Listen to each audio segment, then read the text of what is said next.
Well, njagala kubalamusaako nnyo mwenna mu linnya lya Mukama waffe Yesu abeera ddala omulamu. Mwasuze mutya? Nzikiriza nga Mukama bakomye bulungi. Abasiibi mwasiibye mutya?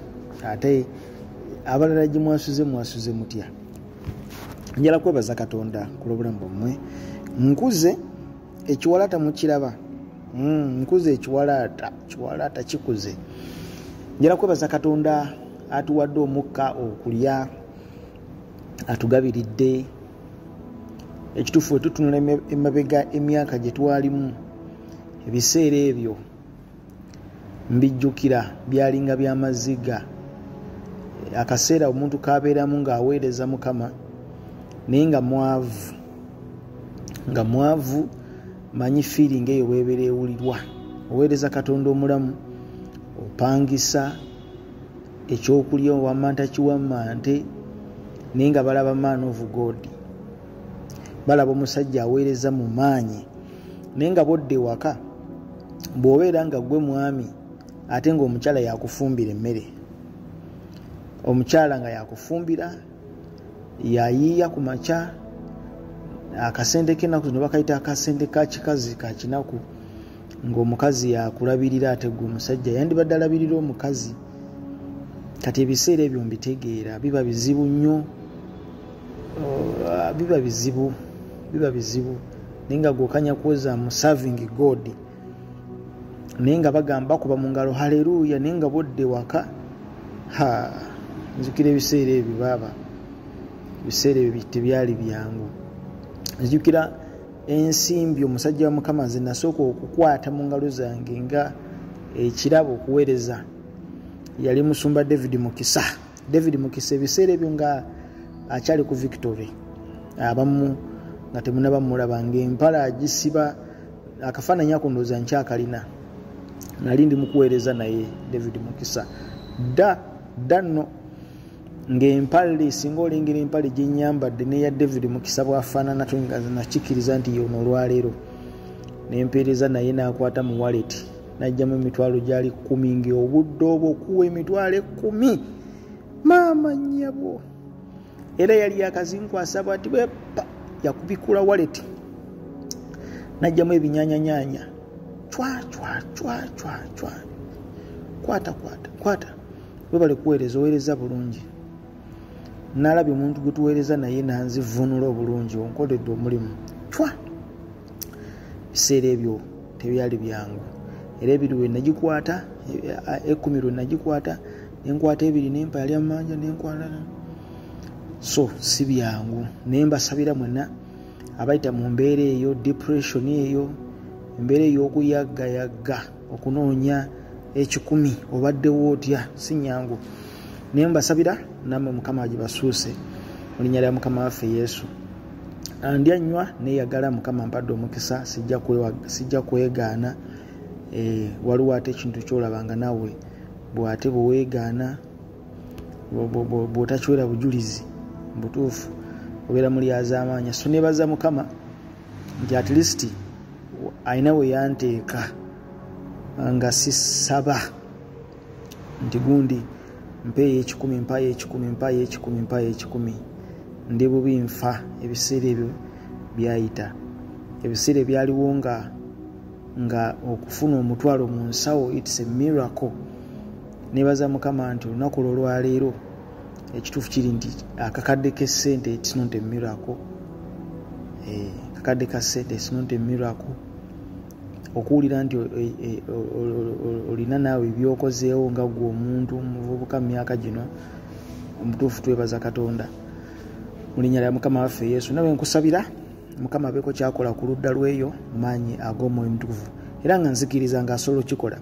Ayakikolera bali naye yakikolera nze gwe tondaba wano. Kati oyinza okuba nga lino ettamu oliraba nga nsolo discuss kakati toliraba ettama nti nsolo disika nsolo disika ettama lino olirengera nsolo disika n'ennyindo eno nayo nsolo okugamba osobola okunda.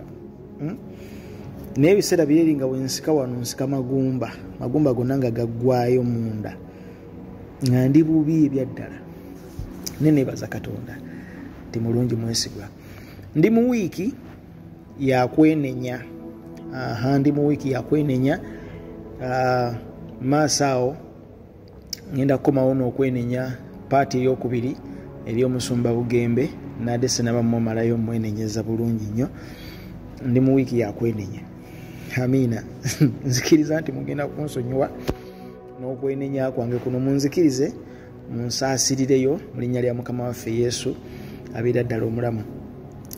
Nakola videos era zino nzija nzikola nkiddiŋŋana nga mbasaba nti bw'oba okomentinga kino nkiddamu era nkiddiŋŋana, nze ntwala obudde n'ensoma comments zammwe zonna.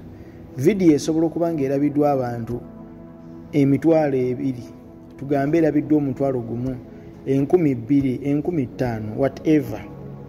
Ne ku 15,000 ku 2,000 ne kujja ne kubeerako comments 20. Comments ezo 20 tosobola zigeraageranya n'abantu 3,000, 5,000 balaba. Weewaawo oyinza okukomentinga ne komenti yo teyinza kubanga tekiikirira kutegeera kw'abalala kwonna. Amiina. So nembasaba muwandiike mu comments ebivumo byenzija nvuma abasumba bammwe. Obakola video ongambe nti wavuma musumba gundi wamuvuma kino, musumba gundi wamuvuma kino, musumba gundi wamuvuma kino. Ekyo kyenjagala nekikyaganye. Buli mu comments oyigina nosoma onoyita mu comments no offense. Kunze nsoma comments za mwenenseka noseka. Waliwo omukulu ali awo obulago bwagala kutuka kuvaako. Vuma abasumba vuma naye njagala mukole video. Mungambe nti wavuma ono n'omuvuma kino, n'ovuma ono n'omuvuma kino. Njala kwetonda era njagala kati kwenenya eri Dr. Joseph Sirwadda. Dr. Joseph Sirwadda mwagala nnyo era y'omu ku bantu enjiri ye sigisubwa. Ddala edda ye Masaka twawulirizanga nnyo Lwasa Mayinja nga ntumbula leediyo bwe nti ku luguudo. Lwasa Mayinja eyo yankolamu nnyo omulimu mulungi nnyo. Dr. Sirwadda is one of the men who are standing. Benzikiririzaamu kubanga era n'abaweereza be mwebali benzikiririzaamu. Kati gwalowooza nti ekyo si bwe kiro jja ggwawo ekigo. Nkubuulidde genda mpola. Nzijukira ekivumo kye navuma Dr. Joseph Sirwadda era njagala nkyogere wano message ajja gifuna naawe oba osobodde ogimutuusaako. Dr. Joseph Sirwadda n'abagoberezi ba Dr. Joseph Sirwadda nammwe abagamba nti navuma Dr. Joseph Sirwadda ku Inter-Religious Council of Uganda. Kino nkyogera sikirumamu era nga sikyekweka. Dr. Joseph Sirwadda mwagala nnyo naye sikkiriziganya na Inter-Religious Council of Uganda. Bible tusomesaamu Zabbuli essula esooka n'olunya olusooka nti Katonda akyawa abatula n'abanyooma era akyawa abo totulanga n'abo abalina ebibi wadde okutula ku ntebe yaabo abanyooma. Mukama ebazibwe. Zabbuli essula esooka n'olunya olusooka. Kati Inter-Religious Council of Uganda kyekino ekivumo kye navuma Dr. Sirwadda. Dr. Sirwadda nakuvuma nti lwaki otuula ku Inter-Religious Council of Uganda n'otukiikirira nga abalokole. Okusinziira ku mukyala ayitibwa Alice Ann Bailey. Alice Ann Bailey mwabatamumanyi genda omunoonyerezeeko eyawandika 10-point plans to destroy Christianity. Mu kiwandiiko ekyo 10-point plans to destroy Christianity olwaleero Pentagon ne UN etambulira ku mandate eya Alice Ann Bailey. Mwe muli akawandiiko ka article ndowooza eyo article ya 9. Plan eyo ya 9 ndowooza mbaserabidde 9 8 awe watyo ng'agamba nti create interfaith. Creating interfaith is one of a plan devil yategekedda to destroy Christianity.